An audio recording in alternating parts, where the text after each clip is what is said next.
Geometry lesson 4-1. We're going to start to move into triangles now. We've spent some time dealing with angles and parallel lines and perpendicular lines, and now we're actually going to look at triangles. And triangles are everywhere. For example, here's a kind of bird's eye view of Washington, D.C. And there's some interesting things that were done in here, but you'll notice that here's a line going like this, which is a street from the Capitol, another one from the Capitol, and you've got there. So you form a triangle there. You've got another triangle coming off of here. You've got other triangles coming out of here. And these are all streets in Washington, D.C., which is really kind of amazing how it all was put together. It's a very strange connection. But there's triangles all over in Washington, D.C. So much so that people have actually been, conspiracy theorists have said that there's some mystical pattern that was actually designed on purpose. I believe over here you have the White House, and this is the state capitol, and you'll have the Washington Monument out here, and then down here would be Lincoln's Memorial.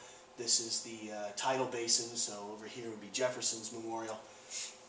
But this is just a bird's eye view, but you'll notice that there were triangles actually incorporated into the street on purpose. Triangles are also fairly prevalent when you're building houses. So you have your truss make your roof line different pitch for a different style home. We have those A-frames that are very, very tall and skinny. Those are pretty typical for snowy conditions because the snow won't stay on the house. It slides right off. If you're in an area where it's not going to be snowy very often, or even rain, then you probably don't need as much of a pitch on your roof. But the triangles are all throughout there. If you didn't have this skeleton on here, you would notice that the roof actually has triangles repeatedly, and that's how they're delivered. They're delivered as triangles. Triangles are used in bridges. There's all kinds of triangles in this bridge because the triangles are actually taking the weight of the bridge and the energy and displacing them and forcing all the weight here.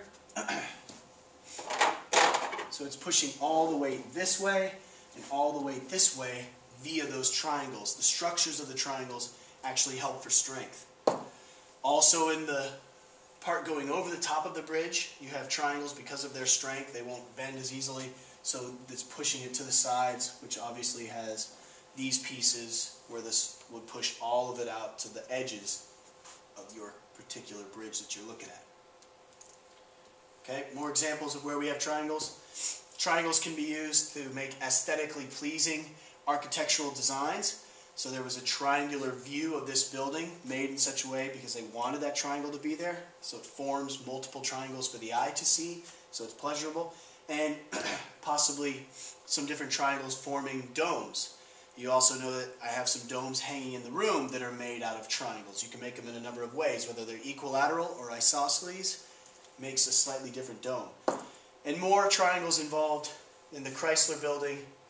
Here we have it going up for just the aesthetics. But triangles are visible everywhere. We have triangles in everyday life.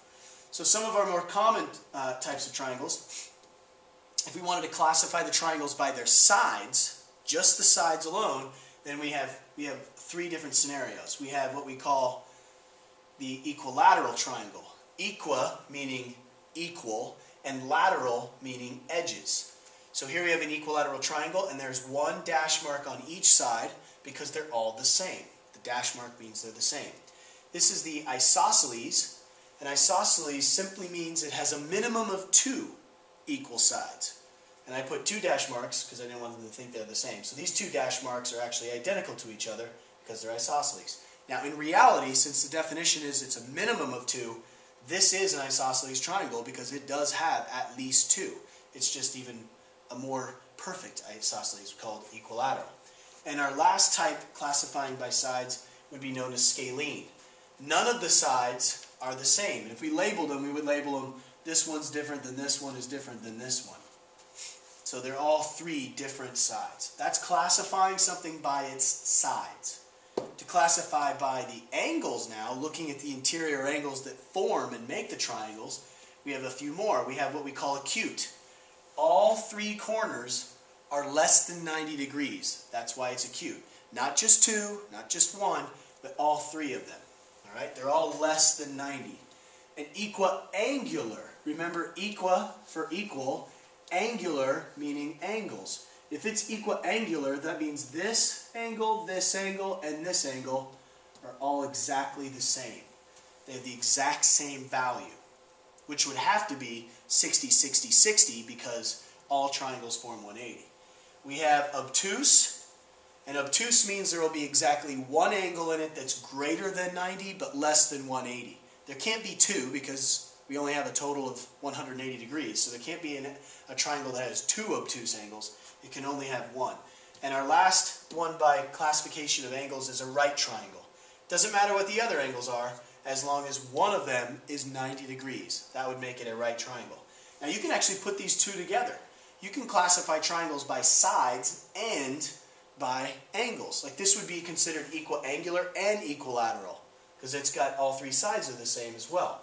Maybe all three of these are different, so you could say it's an obtuse scalene triangle. Maybe these two are identical to each other, so you call it an isosceles acute triangle, or an acute isosceles.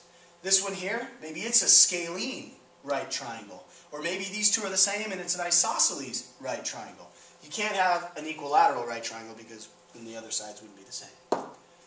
Alright? Interior angles. Interior means inside. So 1, 2, and 3 would be the inside angles for this particular shape. It's the angles on the inside. And exterior angles would be the angles on the outside of the shape.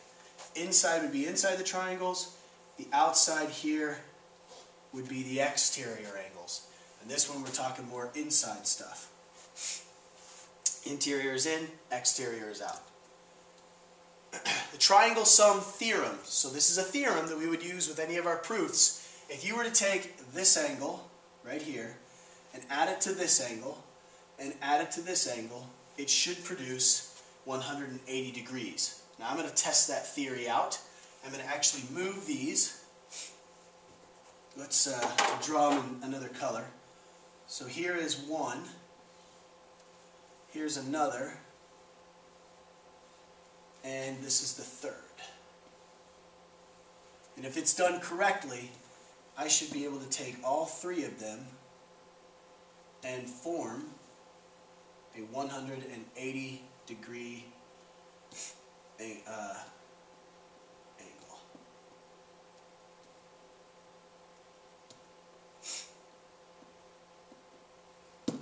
So there we have it, 180 degrees. I added all three corners together to produce the 180 degrees. Now I just drew them quickly, so that's why there's a little crack there, but it actually would prove it correct. And the exterior angle theorem. Now this one's interesting. If you take this angle, the measure of angle A, and you add it to the measure of angle B, it will always equal that exterior angle. And someone's going to be like, what? Why? Well, here's why. Think about it. Let's put some values in here. Let's say this is 30. Let's keep the numbers as simple as we can. 100. We'll say this is 50. We know that all triangles make 180. We just proved that. Therefore, if this is 30 here, isn't from here to here 180 degrees? That leaves only one option for the other side of this. If this side's 30, then over here has to be 150. And if that's 150, that's certainly the same as these two. It'll always work out that way. Because if the triangle makes 180, the exterior angle is equal to the two opposite interior angles. So just watch that. Just be very careful about it. It's a pretty neat concept that it works that way. I'm going to put 150 in blue. Alright, the two that are non-adjacent to this one, the ones that are away from it. So, our first example. If we want to find x, here it is, and the exterior angle. We want to find the value of x, and then we want to actually find what the exterior angle is equal to. We could set this up because we know that these two together equal the exterior angle. We just had that theorem. So 72 plus x has to equal 2x plus negative 11. And from there you just play your shuffling game. So we'll add negative 1x, add negative 1x here. Those cancel out, and we've got 72 equals 2x, I'm sorry, not 2x, 1x, because I added negative 1x, plus negative 11.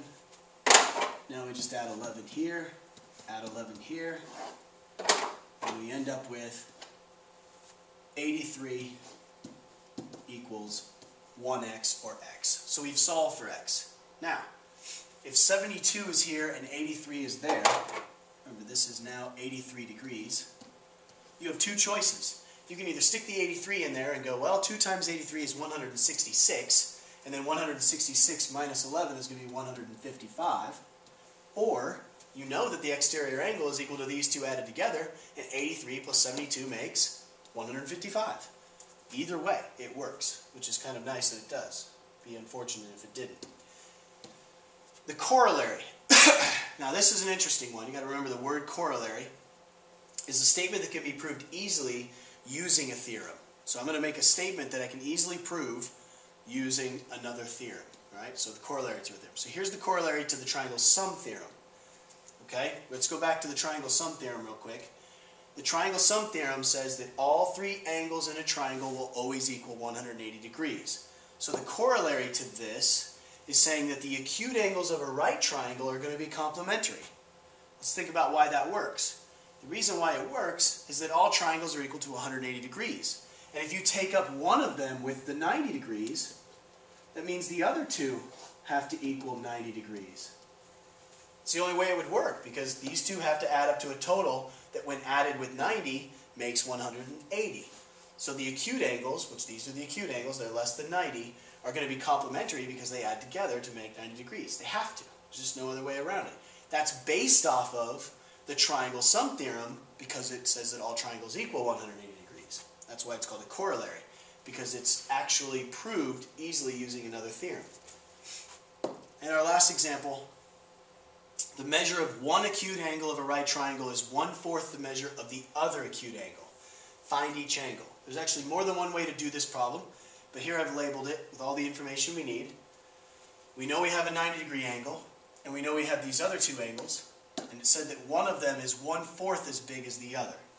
Now, I have two choices. I can either put in here and say, this is 90 degrees, and add them all up to make 180, or I can use the concept, the corollary to the triangle sum theorem we just talked about, and say, well shoot, if that's 90, these two have to make 90. And that's what I'm going to do because it keeps things a little smaller. So we'll say 1/4 x plus 1x, because that's really 1x, have to equal 90 degrees. Now I don't really like dealing with the fractions too much, but you can. If you wanted to, you have two choices. You can either multiply the whole problem by 4 to get rid of the 4 in the denominator spot, or you can say that's 1 1/4 x equals 90, which as an improper fraction would be 5/4 x equals 90. And you're one step away from solving. You multiply by its reciprocal, which would be 4/5. Make that a fraction, multiply by its reciprocal, 4/5. And now those cancel out, and x equals 5 goes into itself and into 90 18 times. So you don't have to worry about the bottoms anymore, just 18 times 4. 4 times 10 is 40, 4 times 8 is 32. You add them together, you get 72. So the x value is 72 degrees. Now if you want to find the other value, 72 plus what makes this other angle? This is 72 degrees. The only thing that adds together to make 90 is going to be 18 degrees. And if you check that, remember, 18 is times 4 to make the 72. 1/4 of 72 would be 18 then. So it actually works. Now had I added in the 90 up here and said it was equal to 180, I would have just ended up subtracting 90 from both sides and been right back to the same exact scenario, which is why it's based off of the corollary to the triangle sum theorem.